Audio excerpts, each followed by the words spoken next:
Hello friends, welcome back to my channel और sorry for the delay. इस बार video में थोड़ा सा डिले हो गया क्योंकि ऐसे नो शादी का सीजन चल रहा है और बिजीनेस के कारण थोड़ा सा डिले हो गया है। But don't worry, now we will be on continue mode. तो हम कोऑर्डिनेटिंग कंजंक्शन पढ़ रहे थे जिसमें हम फैन बॉयज के बारे में पढ़ रहे थे और इसमें हमने अभी तक सिर्फ फॉर और एंड के बारे में पढ़ा है। अब हम आगे के प्रोसेस पे चलेंगे जो है नॉर, और आज हम कोऑर्डिनेटिंग कंजंक्शन के इन सारे प्रोसेस को फिनिश कर लेंगे और इसको इजीली अंडरस्टैंडेबल आपके लिए बना देंगे। सो फ्रेंड्स, नॉर हम कब यूज करते हैं? नॉर यूज होता है टू कनेक्ट टू और मोर नेगेटिव सेंटेंस। दो से ज्यादा या दो नेगेटिव सेंटेंस को जोड़ने के लिए हम नॉर को यूज करते हैं। ठीक है, वैसे इसको यूज करने के दो तरीके हैं। एक तो नॉर को हम अलोन यूज करते हैं, सिर्फ सिंगल नॉर को, और एक हम इसे नीदर नॉर पे यूज करते हैं। पर अभी मैं सिर्फ आपको नॉर के अकॉर्डिंग इसे बताऊंगी जो कि कोऑर्डिनेट कंजंक्शन का पार्ट है। वैसे हम नीदर नॉर को भी यूज कर सकते हैं, जैसे कि एग्जांपल मैंने आपको दिखा रखा है। He likes neither T nor coffee. उसे ना तो चाय पसंद है और ना ही कॉफी पसंद है। तो ये नीदर नॉर का एग्जाम्पल है। पर आज हम सिर्फ और सिर्फ नॉर के बारे में पढ़ेंगे और सिर्फ उसी के एग्जाम्पल को देखेंगे। सो फ्रेंड्स, स्टार्ट करते हैं इसके एग्जाम्पल से। पहला एग्जाम्पल देखते हैं हम। इसमें मैंने दो सेंटेंसेस को अलग अलग डिवाइड करके फिर उसे ज्वाइन किया है। बाकी सारे सेंटेंसेस में मैंने ज्वाइंट सेंटेंसेस आपको दिखाए हैं, पर मैं उसको सेपरेट करके भी आपको बता दूंगी। फर्स्ट सेंटेंस में क्या है? This town has no hotels. This town has no motels. तो हम इन्हें ज्वाइन करेंगे तो क्या लिखेंगे? This town has no hotels. फिर हमें एक कॉमा देना है, नॉर लिखना है और उसके बाद नेक्स्ट वन सेंटेंस को जोड़ देना है। नॉर के बाद does it have any motels. तो इसमें कोई मोटेल्स और होटल्स दोनों नहीं है। नेक्स्ट सेंटेंस देखिए, आई don't care about her not does she. इसका मतलब क्या है कि आई डोंट केयर अबाउट हर और वो भी मेरे लिए कोई केयर नहीं करती। तो दो सेंटेंस आपके पास है, आई don't care about her, she doesn't care for me. तो इसके सेंटेंस को जब हम ज्वाइन करेंगे तो क्या हो जाएगा? I don't care about her, comma, not does she. Next sentence भी देखिए, दो सेंटेंस हमारे पास, I will not negotiate with you, I will not negotiate with Jenny. तो दोनों को जब हम ज्वाइन करेंगे तो हम क्या लिखेंगे? आई will not negotiate with you, comma, not with Jenny.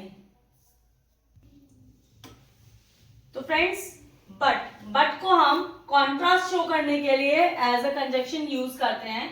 तो देखिए, पहला सेंटेंस हमारे पास क्या है? The movie was funny, the movie was predictable. Funny है पर प्रिडिक्टेबल है, तो हम उसे कैसे ज्वाइन करेंगे? The movie was funny but it was predictable. तो पहला सेंटेंस उतारने के बाद हम बट ज्वाइन करेंगे और फिर सेकेंड सेंटेंस को कॉपी करेंगे। पर क्योंकि जो मूवी है वो दो बार हम द मूवी नहीं लिख सकते, इसलिए इस वाले सेंटेंस से द मूवी को रिमूव करके इसका प्रोनाउन इट यूज करेंगे हम।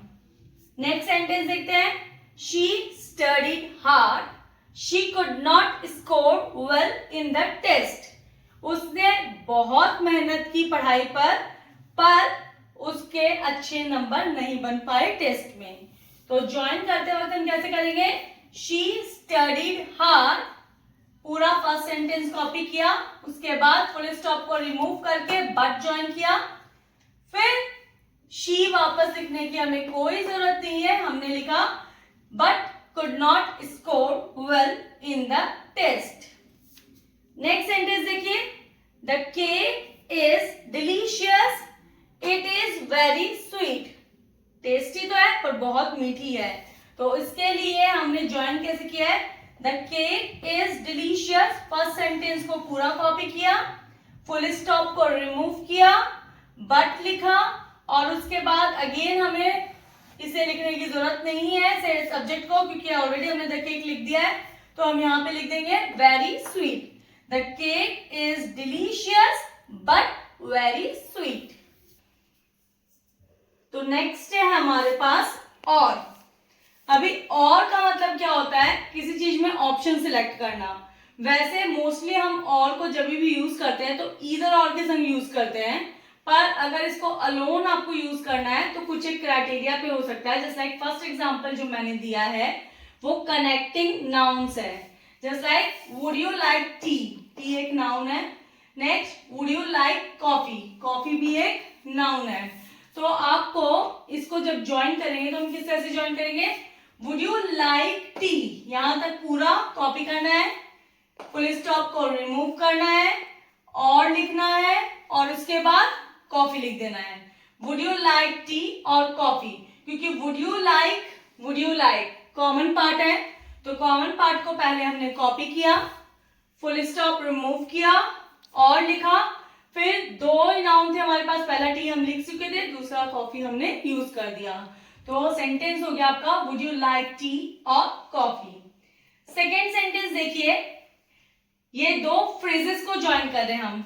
He can go to a hotel, he can stay with us, hotel भी जा सकता है और हमारे संग रह भी सकता है। तो हम क्या यूज करेंगे, हम पहला sentence as it is copy करेंगे और लगाएंगे, और क्योंकि दोनों में हमारे पास सब्जेक्ट सेम है इसलिए सब्जेक्ट को और मॉडल को हटाकर बाकी सेंटेंस को लिख देंगे। जैसे like he can go to a hotel, full stop remove किया और लिखा ही कैन, इसमें भी कॉमन था तो वो हमने रिमूव कर दिया और उसके बाद स्टे विद अस। तो सेंटेंस हो गया आपका he can go to a hotel और stay with us. Third sentence है हमारा we can go to the park, we can stay home. तो इसमें क्या है, मैं दो क्लॉजेस को ज्वाइन कर रही हूँ, इसलिए पहले क्लॉज को एज इट इज लिखूंगी, फुल स्टॉप को रिमूव करके और लगा दूंगी और दूसरा क्लॉज भी एज इट इज लिख दूंगी। We can go to the park और वी कैन स्टे होम। तो ये है और के यूजेस। सो नेक्स्ट हमारा है येट। येट का मतलब हिंदी में होता है फिर भी। अब जब भी कॉन्ट्रास्ट को शो करते हैं तो भी हम येट को यूज करते हैं। जैसे we have so much to do, we have so little time, यानी हमारे पास बहुत कुछ है काम करने को पर फिर भी हमारे पास टाइम कम है। तो मैं क्या यूज करूंगी इस सेंटेंस को, जब हम येट से ज्वाइन करेंगे तो पहला सेंटेंस हमें एज इट इज कॉपी करना है, फुल स्टॉप को रिमूव करना है, येट को इंसर्ट करना है और उसके बाद सेकेंड सेंटेंस को एज इट इज कॉपी कर देना है। देखिए we have so much to do yet we have so little time, हमारे पास बहुत कुछ है करने को पर फिर भी हमारे पास कम टाइम है।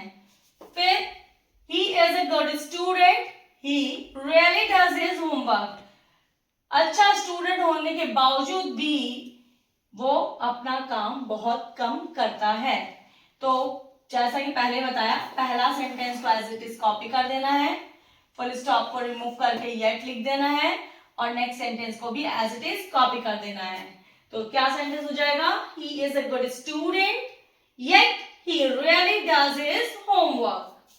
नेक्स्ट एग्जांपल देखिए same, she is very tired, बहुत टायर्ड होने के बावजूद भी उसने इंसिस्ट किया कि हम अपना प्रोजेक्ट फिनिश करेंगे। तो येट के लिए अगेन पहला sentence as it is copy किया, फुल स्टॉप रिमूव करके येट लगाया और नेक्स्ट सेंटेंस को एज इट इज कॉपी कर दिया। She is very tired yet she insist on finishing the project. तो नेक्स्ट है और लास्ट, फैन बॉयज की जर्नी में सो का मतलब क्या होता है, connects cause with its effect. ये ऐसे क्लॉजेस को जोड़ता है जिसमें कॉजेस और इफेक्ट्स आपको दोनों देखने को मिलते हैं। जैसे कि देखिए first example, it was a long journey, I am really tired now, ये लॉन्ग जर्नी थी इसीलिए अब मैं टायर्ड हूं बहुत ज्यादा। तो ये तो कॉज है और ये इफेक्ट है और इन दोनों को जब हम ज्वाइन करेंगे तो ये सो से ज्वाइन कर रहे हैं इसका इफेक्ट शो करने के लिए। इसके लिए हमें पहला वाला सेंटेंस को एज इट इज कॉपी करना है, फुल स्टॉप को रिमूव करके सो लिखना है और उसके बाद नेक्स्ट वाले सेंटेंस को भी कॉपी कर देना है। It was a long journey so I am sentence देखिए, शी स्टडीड हार्ड, बहुत मेहनत की पढ़ने में, शी पास द एग्जाम, इसीलिए वो एग्जाम में पास हो गई। तो ये कॉज और ये इफेक्ट ज्वाइन करेंगे तो पहले वाला सेंटेंस कॉपी, फुल स्टॉप को रिमूव, शो लिखना है उसकी जगह, सो के बाद she pass the exam, she studied hard so she pass the exam. So friends, I hope कि आपको कोऑर्डिनेटिंग कंजक्शन बहुत अच्छे से समझ में आ गए होंगे। अब कोऑर्डिनेटिंग कंजक्शन सिर्फ अकेला पार्ट नहीं होता है, कंजक्शन में जैसे कि मैंने आपको बताया कि और भी बहुत सारे इसके पार्ट्स होते हैं, उनके बारे में भी हम आगे पढ़ेंगे और क्लियर करेंगे, क्योंकि कंजक्शन टॉपिक ऐसा टॉपिक है जो आपको मोस्टली हर एक क्लासेस में आता है। इवन आरबीएससी में 12th के बोर्ड में भी कंजक्शन होता है, तो ऑब्वियसली आपके लिए बहुत हेल्पफुल रहेगा। Conjunction CBSE board, RBSE board सब में ही यूज होता है, तो आपको ये क्लियर हो जाएगा और हेल्पफुल भी रहेगा। आप अच्छे से अपने एक्सरसाइजेस को प्रॉपरली सॉल्व कर पाओगे, सही आंसर दे पाओगे और बोर्ड एग्जाम में भी अच्छे स्कोर कर पाओगे। तो अगर आपको मेरी वीडियो यूजफुल लग रही है तो प्लीज इसे लाइक करें, और अगर अभी तक भी आपने मेरे चैनल को सब्सक्राइब नहीं किया है तो सब्सक्राइब भी करें और वीडियो शेयर करना बिल्कुल भी ना भूलें। थैंक यू, मिलते हैं नेक्स्ट वीडियो में।